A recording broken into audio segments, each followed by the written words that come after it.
Mes amis, bienvenue dans cette première présentation de la liste citoyenne que le courrier des stratèges propulse, mais dont il n'est pas le propriétaire et qui n'est pas la liste du courrier des stratèges. C'est une liste citoyenne qui a débattu. On va vous l'expliquer. Et cette liste s'appelle à ce stade Prenons-nous en main, mais vous verrez qu'il y aura probablement un petit débat sur cette appellation.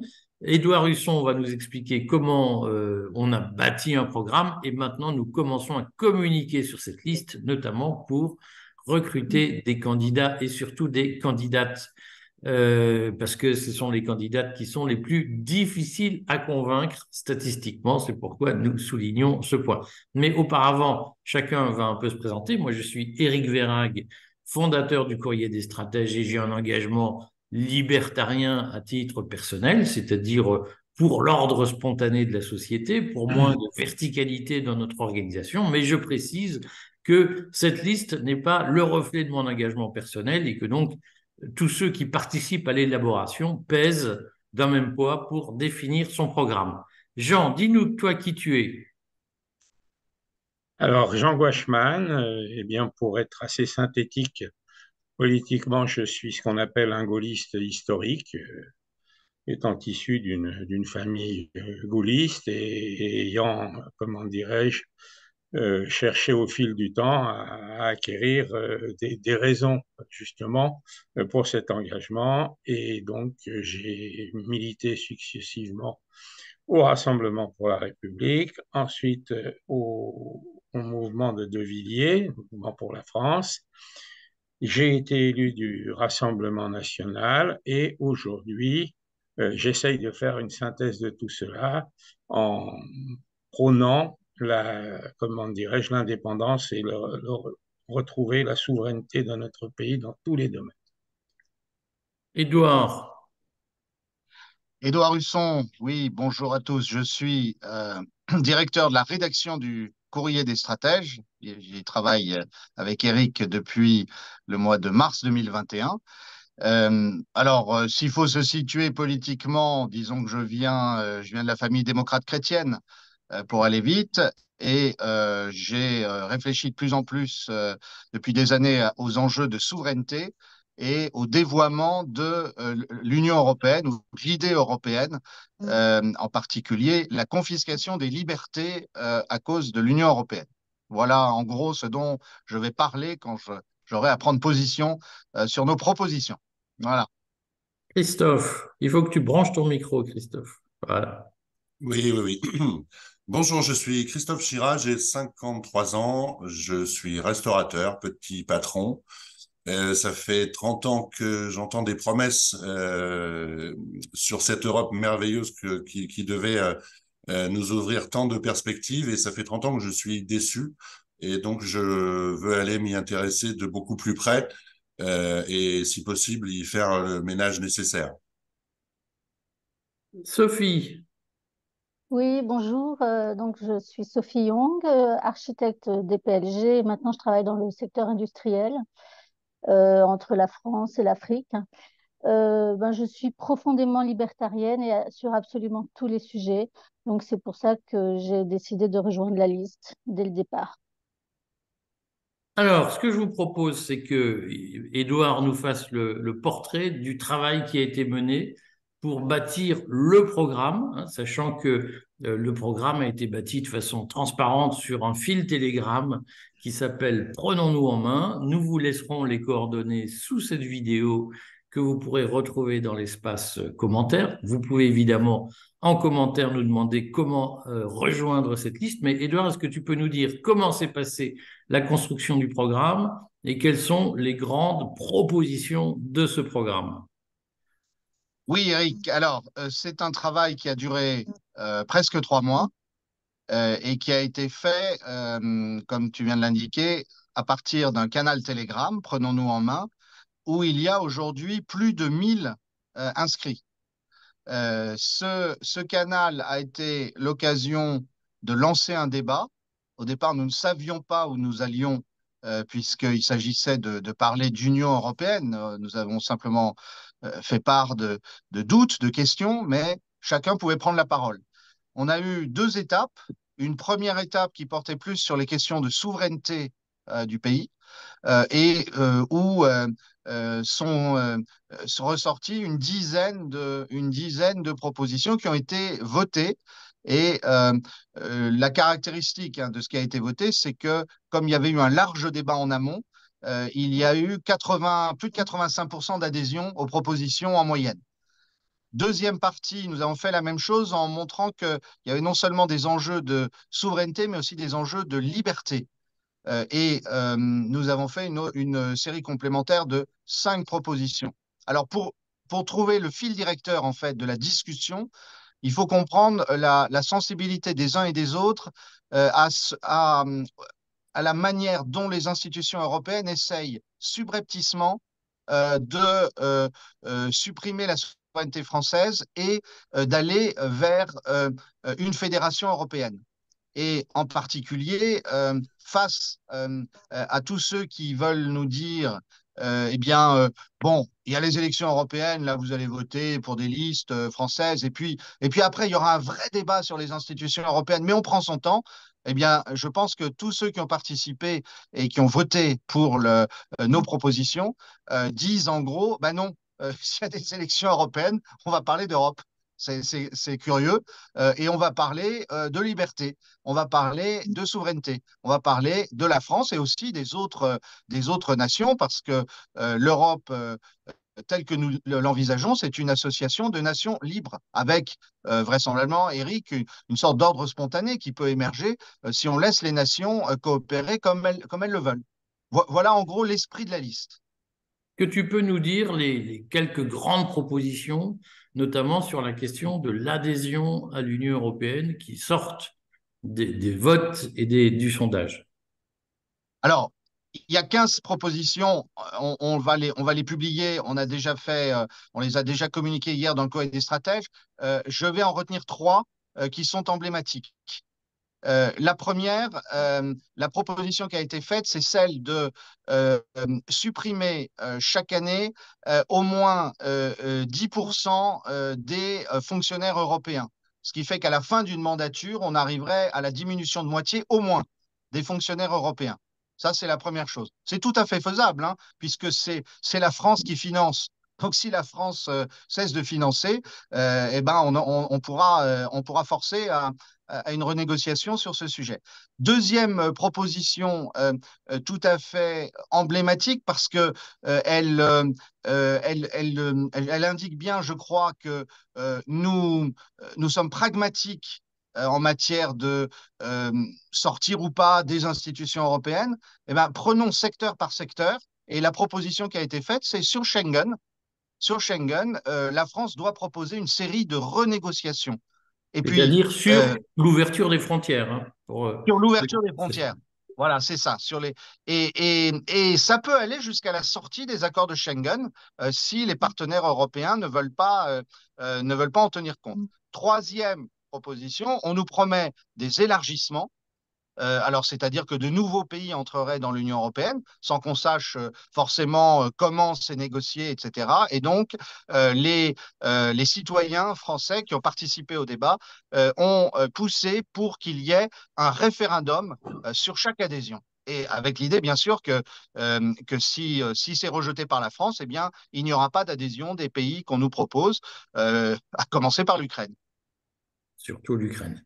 Voilà, si vous vous retrouvez, mes amis, dans ces 3 propositions, mais il y en a d'autres que vous pouvez d'ores et déjà retrouver sur le Courrier des stratèges, mais que vous retrouverez, on va les publier largement, on va les expliquer, eh bien, rejoignez-nous et présentez votre candidature pour être sur la liste qui va se constituer, participer à la dynamique. Si vous ne voulez pas être sur la liste, apportez quand même votre bonne volonté et votre envie de faire progresser vos idées, nos idées, notamment en organisant des actions militantes pour faire connaître cette liste. Nous avons 5 mois devant nous pour développer nos thèmes et occuper le débat public.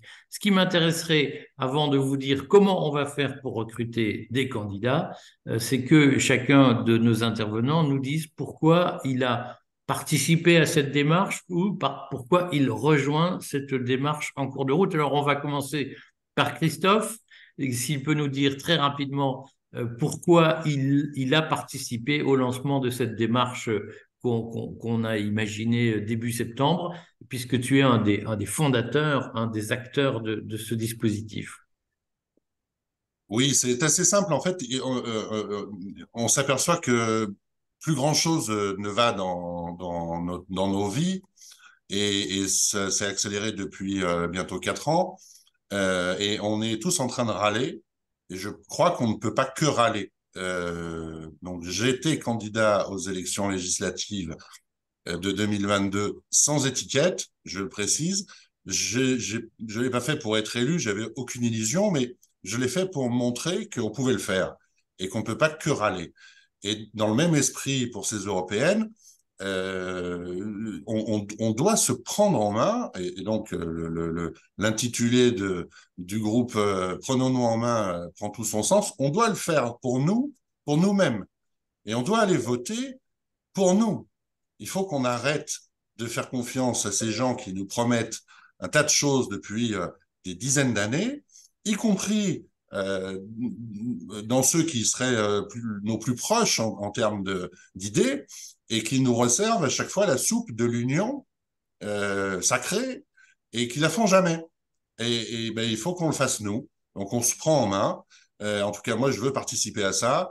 Parce que le sujet de l'Europe est un sujet trop grave. On voit que l'Europe a de plus en plus d'influence sur la vie de la France. Et moi, la France, je l'aime comme elle était avant et comme elle devra être après, et peut-être avec ou sans l'Europe. Mais en tout cas, pas comme dans la direction qu'on nous propose ou qu'on nous impose aujourd'hui. Donc voilà, clairement, le sens de ma démarche, c'est de retrouver de la souveraineté et du bon sens. Le bon sens, le souverainisme de bon sens. Voilà, c'est très simple en fait.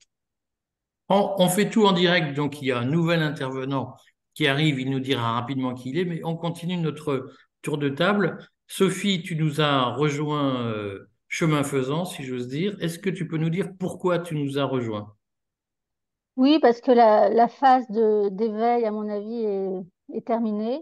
Donc maintenant, il faut passer à l'action. Et je pense que cette liste, c'est absolument le seul moyen qu'on ait à notre disposition pour dire non au marché de l'électricité, non à l'OTAN, non à l'euro numérique, non à l'identité numérique et non à toutes ces injonctions européennes qui enfin, qui nous couvrent d'interdits et puis aussi non à l'inflation. Bon. Et toi, Jean, alors, puisque tu fais ton apparition aujourd'hui? Alors, nous avons déjà évoqué ce sujet lors de la dernière interview. Euh, la vision que j'ai de tout cela est qu'aujourd'hui, ce sont les nations qui sont menacées parce qu'elles font justement leur disparition est un acte essentiel pour arriver à l'établissement du gouvernement mondial qui est finalement un objectif qui est aujourd'hui d'ailleurs parfaitement déclaré et qui remonte à plus d'un siècle. Cette disparition des nations, en ce qui concerne l'Europe, va se faire par le fédéralisme européen. Elle est prévue, elle est déjà bien engagée, et elle arrive à un moment où il y a vraiment le choc entre deux visions mondiales, un monde que j'espère finissant, qui est celui du nouvel ordre mondial basé sur un monde monopolaire, avec un gouvernement mondial, et un autre monde qui est en train de faire son apparition d'une manière de plus en plus claire, qui est le monde multipolaire, dans lequel les nations seront appelées à jouer un rôle, à mon avis, essentiel, fussent-elles d'ailleurs regroupées au niveau des continents, puisque c'est appelé à être les prochains pôles. Voilà, bon, on pourra détailler après. Moi, en fait, je suis partisan de quitter tout. Voilà. L'Union européenne, l'euro, l'OTAN, on n'a rien à garder là-dedans, puisque de toute façon, c'est appelé à disparaître. Le problème, ça va être de convaincre nos concitoyens. Alors, donc, c'est un sujet que j'évoque brièvement, mais la semaine prochaine, dans le même Zoom, nous reprendrons ce débat sur Frexit ou pas Frexit. Moi, c'est vrai qu'à titre personnel, je suis partisan du Frexit. Jean, tu l'es aussi, je crois. Il y a eu ce débat. Édouard, tu peux nous en dire trois mots très rapidement pour ce qui en est ressorti? Bien sûr, je pense que en fait, le débat n'est pas un débat métaphysique ou un débat sur de principe. Il y a un débat de méthode au sein de la liste.